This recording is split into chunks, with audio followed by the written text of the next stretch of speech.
ప్రతి ఒక్కరికి కూడా నమస్కారం తెలియజేస్తా ఉన్నాను. తెలుగుదేశం పార్టీ వాళ్ళు వాలంటరీ వ్యవస్థ నుంచి అందుతున్న సేవల్ని ఆపించి చాలా సంతోషపడతా ఉన్నారు.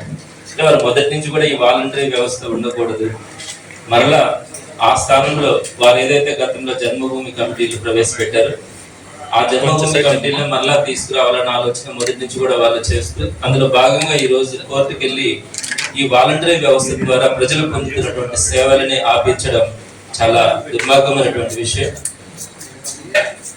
ఇందులో వారు ఫీల్ అవుతున్నది ఏంటంటే 2,60,000 మంది ఉన్నటువంటి వాలంటీర్స్ ని అవమానించాము, వారి యొక్క సేవలను ఆపించాము అనుకుంటున్నారు. కానీ ఆపింది 2,60,000 మందికి సంబంధించినటువంటి ఇష్యూ కాదు. సమాజంలో 90% అంటే 1,60,00,000 కుటుంబాలలో 1,41,00,000 కుటుంబాలు ఈ వాలంటరీ సేవలని పొందుతా ఉన్నారు. ఈ 1,40,00,000 కుటుంబాలన్నింటినీ కూడా అవమానించారు, ఇబ్బంది పెట్టారు. ఈ రోజు చంద్రబాబు నాయుడు గారి వాస్తవ మనస్తత్వం ప్రజలందరికీ కూడా తెలిసింది.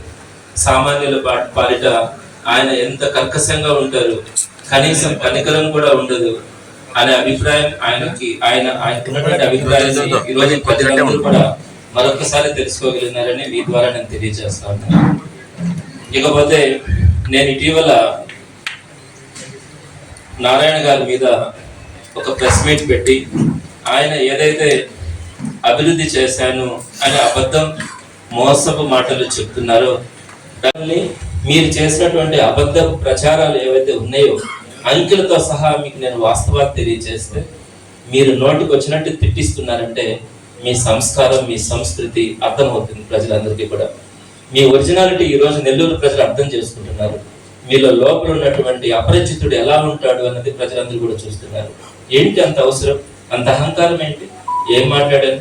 ఒకవేళ నేను మాట్లాడితే పలానాది తప్పుందని చెప్పండి. నెల్లూరు ప్రజలు ఈ సంస్కృతిని నచ్చరు అని నేను మీకు తెలియజేస్తా ఉన్నాను.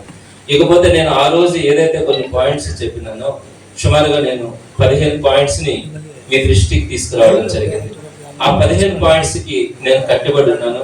అవన్నీ కూడా నిజాలు. నేను ఒక్కసారి చేసినటువంటి నిరుపయోగమైన 830 కోట్ల అప్పులలో వైఎస్ఆర్సీపీ ప్రభుత్వం ఇప్పటికీ 738.21 కోట్ల రూపాయలు రాష్ట్ర ప్రభుత్వం చెల్లించింది. తర్వాత మీరు 3 సంవత్సరాల పాటు 830 కోట్ల అప్పులు చేసి ఇంత టెక్నాలజీలో ఈ కన్న భూమి కోసం అంటుంటారు కదా, మీరు దీనికోసం మీరు ప్రయత్నించుంటే మనం కేంద్ర ప్రభుత్వ నిధులతోనే మనం చక్కగా అభివృద్ధి చేసుకుని ఉండేవాళ్ళం. కానీ మీరు కనీసం కూడా ప్రయత్నం చేయలేదు. అలానే అండర్ గ్రౌండ్ డ్రైనేజ్ విషయంకి వచ్చేటప్పటికి దోమలు లేని నెల్లూరుని నేను సృష్టిస్తాను అని చెప్పి మీరు మాట్లాడుతూ ఉన్నారు.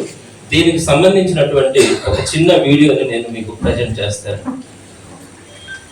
అది చేసిన తర్వాత దాని గురించి నేను మీకు వివరిస్తాను.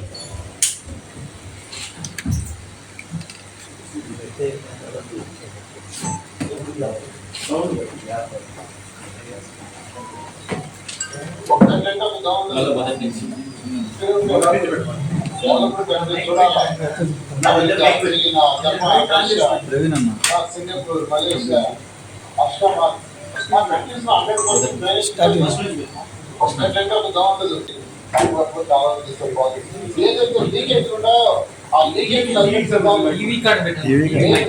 ఉన్నప్పుడు లీకేజ్ అరికట్టి సంవత్సరానికి 2,000 కోట్లు.